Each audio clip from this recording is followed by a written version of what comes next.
दोस्तों, आप लोग किसी भी कॉम्पिटिटिव एग्ज़ाम की तैयारी यदि करते हैं, चाहे वो एसएससी हो, बैंक हो, रेलवे हो,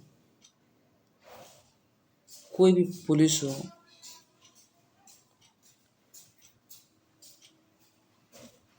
वो बिहार पुलिस हो या फिर रेलवे पुलिस हो या फिर आर्मी हो, कोई भी पुलिस हो, सभी के लिए यह वीडियो आप लोगों को यूज़फुल होगा। बीएड की तैयारी कर रहे हैं, डीएलएड की, तो मतलब कि सभी परीक्षा की तैयारी के लिए ये यूज़फुल है। ये टॉपिक आधारित है बायोलॉजी के एक छोटा सा टॉपिक जिसका नाम है उत्तर। देखने में तो छोटा सा टॉपिक है, लेकिन सभी प्रकार के पेपर में इससे क्वेश्चन आते हैं। इसलिए इस वीडियो को स्किप ना करें। किसी भी पेपर में, किसी भी एग्जाम के पेपर जाने से पहले इसको एक बार अवश्य देखें। नाम है इसका उत्तक। तो इसमें हम लोग जो 50 क्वेश्चन ऑब्जेक्टिव है, जो कि एक तरफ से सिलेक्टेड है, उसी को देखेंगे। ऑब्जेक्टिव क्वेश्चन के बारे में सबसे देखेंगे हम, इसमें ऑब्जेक्टिव क्वेश्चन ही देखेंगे बस। तो कह रहे उत्तर इसी प्रकार के, मतलब कि अब यदि आप वीडियो ऑब्जेक्टिव देखना चाहते हैं तो प्लेलिस्ट में जाकर के देख लीजिए, आप लोग के लिए लायक होगा। पहला क्वेश्चन है कि सभी जटिल प्राणियों का शरीर केवल खाली स्थान प्रकार के आधारभूत ऊतकों का बना हुआ है।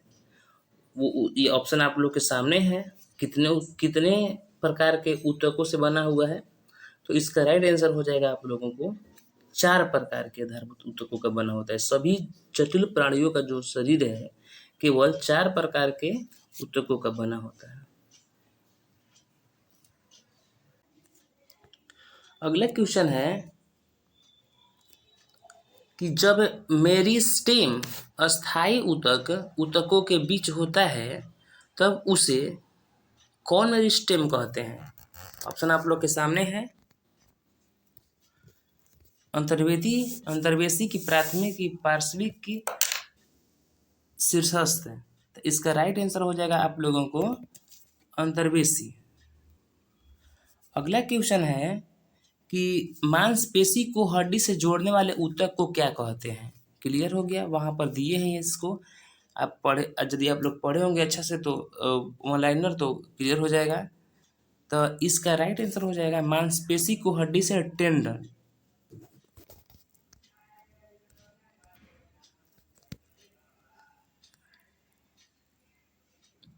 अगला क्वेश्चन है कि तंत्रिका ऊतक में संवेदनाओं का चालन किस रूप में होता है।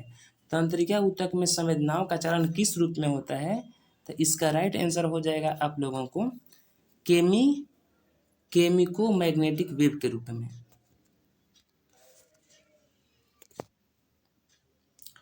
अगला क्वेश्चन है कि तंत्रिका ऊतक संवेदनाओं का मस्तिष्क संप्रेषण किसके माध्यम से करता है।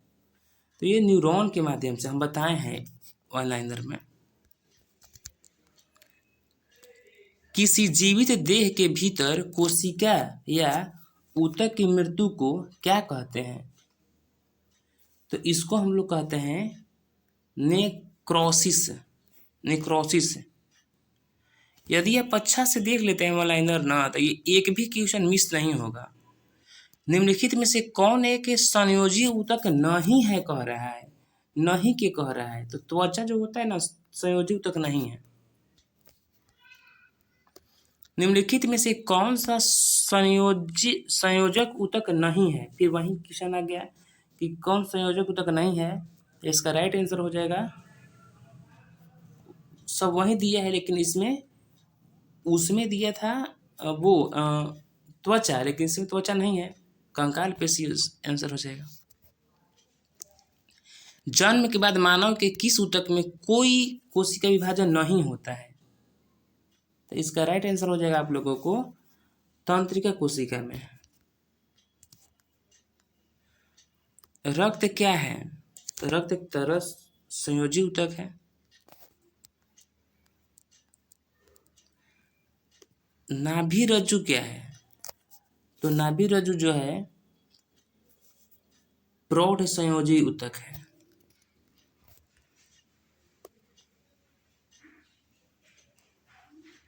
एक विशेष कार्य करने वाले समान कोशिकाओं के समूह को क्या कहते हैं? तो उत्तर कहेंगे।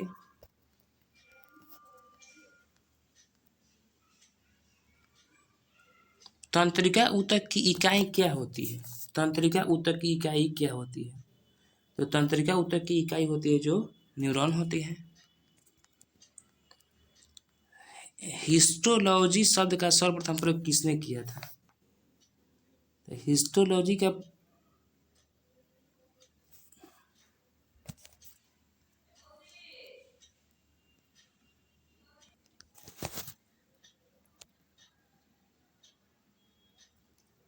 तो इसका राइट आंसर हो जाएगा आप लोगों को मेयर ने।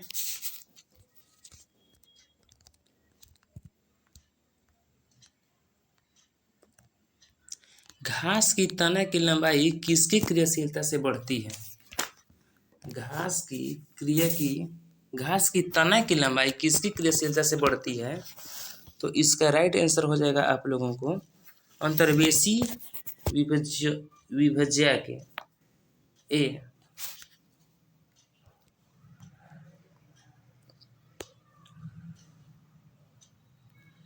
संयोजी ऊतक के श्वेत तंतु किसके द्वारा बने होते हैं?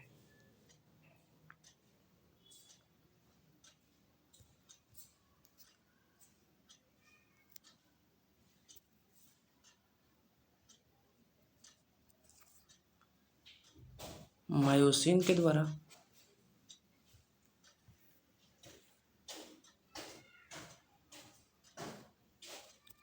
निम्नलिखित में से काष्ठीय लिग्निफाइड दीर्घित निर्जीव कोशिकाएं कौन सी हैं? तो इसका राइट आंसर हो जाएगा आप लोगों को दृढ़ोतक।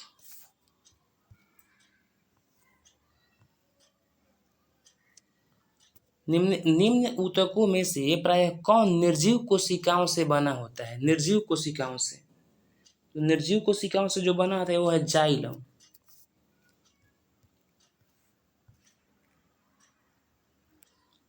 अगला है कि निम्न में से जटिल ऊतक किसका बना होता है?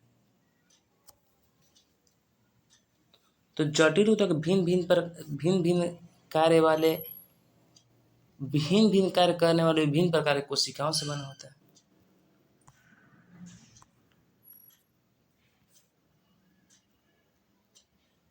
अस्थि किस प्रकार का ऊतक है? संयोजी ऊतक है।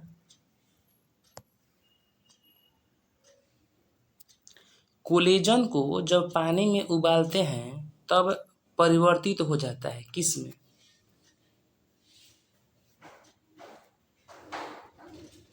तो ये होता है जिलेटिन में। ABCD ऊपर नीचे हो गया है तो इसका राइट आंसर हो जाएगा जिलेटिन।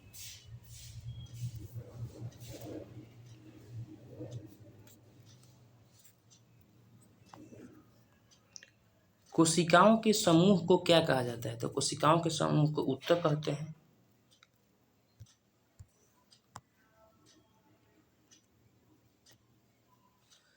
शैवालों में किस प्रकार का विभाजन होता है? तो शैवाल में किस प्रकार का विभाजन होता है? तो असूत्री विभाजन होता है। इसमें भी ABCD हो गया है, मैनेज कीजिएगा। अरे ये सब ABCD आगे पीछे कैसे हो गया है? पौधों में वाष्पोत्सर्जन किससे होता है? वाष्पोत्सर्जन। तो वाष्पोत्सर्जन कहेगा तो स्टोमेटा से।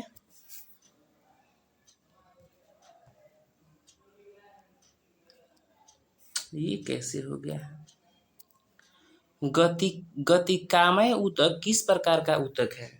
गतिकामय कहेगा तो ये है संयोजी ऊतक।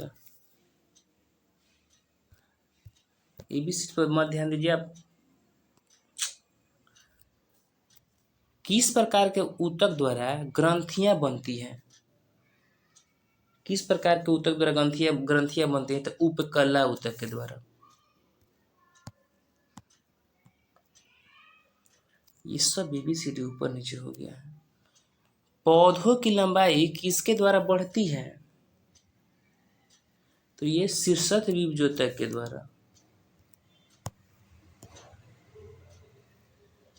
निम्न में से सक्रिय विभाजन किसकी कोशिकाओं में होती है? सक्रिय विभाजन कह रहा है, तो सक्रिय विभाजन कहेगा तो ये हो जाएगा आप लोगों को कैम्ब्रियम में। हिस्टोलॉजी शब्द का सर्वप्रथम प्रयोग किसने किया था? तो ये मेयर ने किया, मेयर ने किया था। किस प्रकार के ऊतक शरीर की सुरक्षा कवच का कार्य करता है? तो हो जाए एपिथेलियम ऊतक जो है सुरक्षा कवच का कार्य करता है।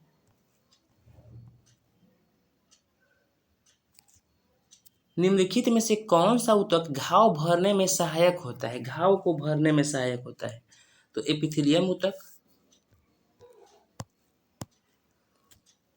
निम्नलिखित में से कौन एक शरीर को गर्म रखने हेतु उत्तरदायी होता है? तो ये हो जाएगा वसामय ऊतक।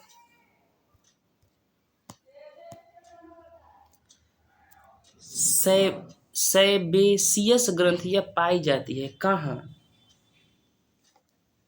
स्तनधारियों की त्वचा के डर्मिस में। मनुष्य की त्वचा सबसे मोटी कहाँ होती है? सबसे मोटी कहेगा तो वो हो जाएगा आप लोगों को तलवे पर।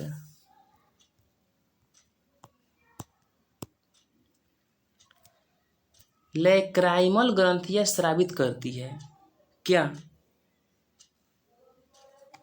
आंसू को स्रावित करती है।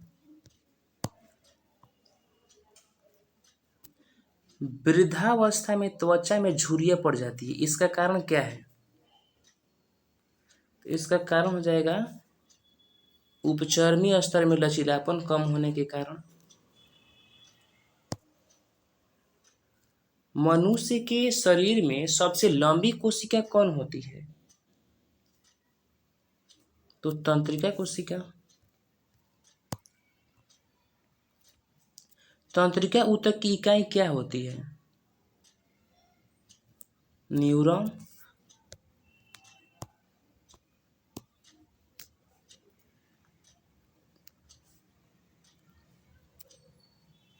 संवेदना का चालन शरीर के एक भाग से दूसरे भाग में किसके द्वारा होता है?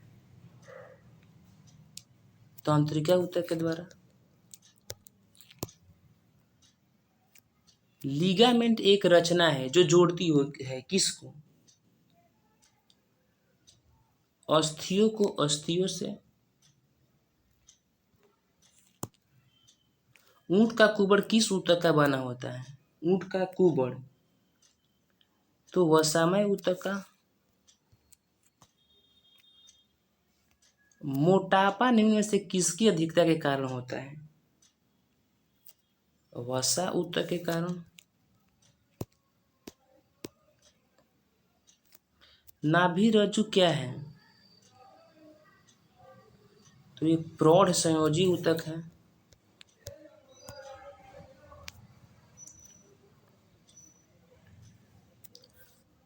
प्राणियों में निम्नलिखित में से किस प्रकार के संयोजी ऊतकों में वसा संग्रहित होता है? ये हो जाएगा एडिपोसाइट में।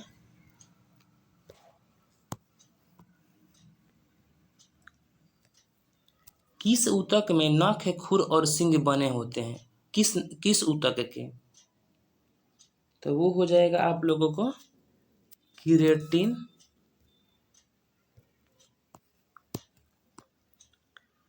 आर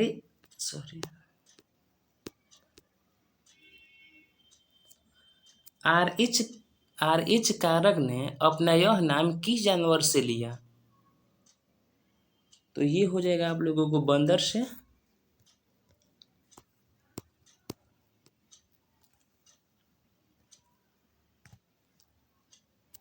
जन्म के बाद मानव में किस ऊतक में कोई विभाजन नहीं होता है? तो वो हो जाएगा आप लोगों को तंत्रिका ऊतक में। हाँ, प्लाज्मा में जल का प्रतिशत कितना होता है? 90%। रक्त होता है एक तरल संयोजी ऊतक। और आज का लास्ट क्वेश्चन है कि फेफड़े को ढकने वाला आवरण क्या कहलाता है? तो प्लूरा कहलाता है, फेफड़ा को ढकने वाला आवरण। यदि आप लोग को ये रहा मेरा 50 क्वेश्चन। यदि आप लोग को वीडियो अच्छा लगा हो तो चैनल को सब्सक्राइब करें, वीडियो को लाइक करें तथा अपने दोस्तों के बीच वीडियो को शेयर करें ताकि आप भी पढ़िए और आपके दोस्त भी अच्छा पढ़े। इसी प्रकार के वीडियो को देखने के लिए आप लोग प्लेलिस्ट को देखते रहिए। धन्यवाद।